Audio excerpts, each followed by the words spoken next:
जैसा कि आप लोग पहचान रहे होंगे, मैं सनातन संस्कृति रक्षा दल के राष्ट्रीय अध्यक्ष अभी जो है वाराणसी कलेक्टर आयोग के सामने हम तो दोपहर से पहुंचे हैं। सुबह से 2-3 दिन से लोग यहाँ बैठे हुए हैं। उनको कहा था ना, मुझे माता गंगा ने बुलाया है, मुझे बाबा काशी विश्वनाथ और काल भैरव ने बुलाया है, इनका सामना करने मैया ने साथ दे दिया। इन लोगों को नरेंद्र मोदी मतलब पर्चा नहीं लेने दे रहे हैं। अब देखते हैं कि हाँ, निर्वाचन आयोग से इतना मतलब टाइट करके रखे हैं उनको कि कोई पर्चा नहीं दे रहा है, ताकि कोई मतलब फार्म न भरे। इतने डरपोक प्रधानमंत्री दुनिया में पहली बार देखा गया है।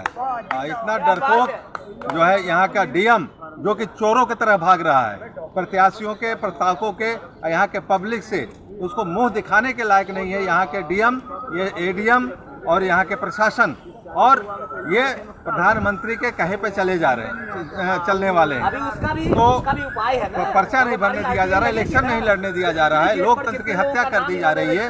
आप लोग, मैं पूरे देशवासियों को, सनातनियों को, हिंदुओं को, आप अगर अभी नहीं सावधान हुए तो देश में रहने योग्य नहीं रहोगे। आप कटोरा लेकर के भीख मांगने के योग्य भी नहीं रहोगे। जब देश में संविधान ही नहीं रहेगा, लोगों की सम्मान ही नहीं रहेगा, व्यवस्था नहीं रहेगी, तो आप क्या कर सकते हो? इसलिए आप इस मतलब प्रधानमंत्री को, भ्रष्टाचारी प्रधानमंत्री को, और देश के अवमानना करने वाले प्रधानमंत्री को, ये भ्रष्ट लोग मतलब जो डीएम है, एसडीएम है, एडीएम है, इन सारे को आप जो है ठिकाने लगाइए। ये भी रोड पे चलते हैं।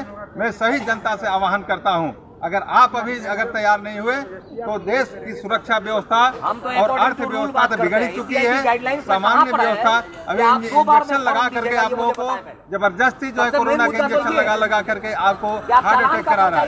किडनी बेचा, क्या नहीं बेचा, देश बेचा, लाल किला बेचा, एयरपोर्ट बेचा, सब कुछ पूरा दुनिया के सारा चीज बेचा है इसने। अब आपके जनमानस को कीड़े मकोड़े की तरह समझता है, बेचता है।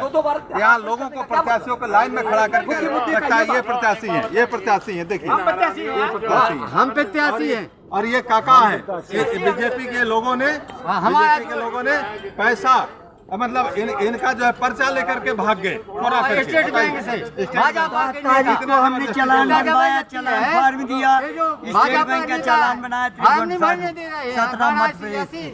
आज तक 3 दिन भटकाते रह गए। बीजेपी के लोग, उनके कार्यकर्ता बाहर के हों चाहे बनारस के हों, उनको नहीं पहचानते हैं। बीजेपी कहते हैं 4 तो पार की बात, चुनाव में लड़के 4 तो पार हो ना। ये आरओ कार्यालय, रिटायरिंग ऑफिसर का कार्यालय, जहाँ पर फार्म भरे जाते हैं, बीजेपी के लोग उसको कैप्चर किए।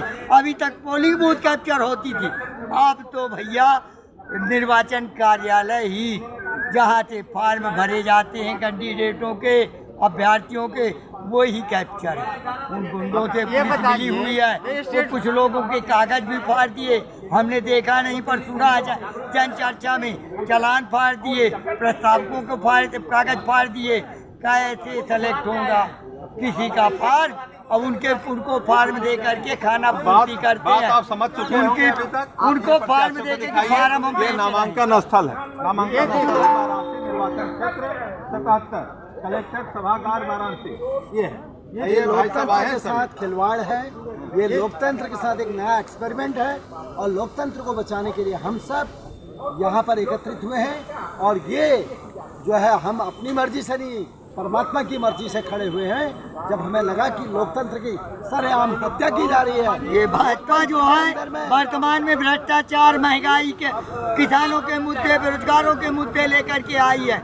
पर ये 10 साल हो गया, अब ये लूटाचारी हैं और महाभ्रष्टाचारी हैं।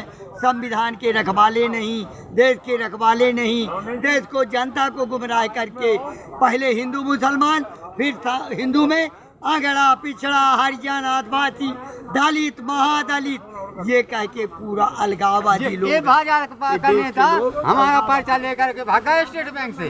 भाई इसका जो है भाजपा के नेता का इसकी जांच होना चाहिए कि मेरा जो बॉन्ड नहीं भर पा रहा है और मुझे टिकट लेने के लिए नहीं मिल पा रहा है। ये भाजपा का नेता जबरदस्ती मुझे यहाँ धमका रहा है रुपया लूटने के लिए स्टेट में, बीच स्टेट बैंक में प्रशासन कोई नहीं देख रहा। ये है भाजपा का नेता, जन सामान्य को इस सब बात पता चल गया भाजपा का है। नेता को आज अभी पकड़ेगा, यही प्रशासन के नहीं आपको पकड़ेगा। सूचना दी जाएगी। जय सनातन, जय हिंद, जय भारत।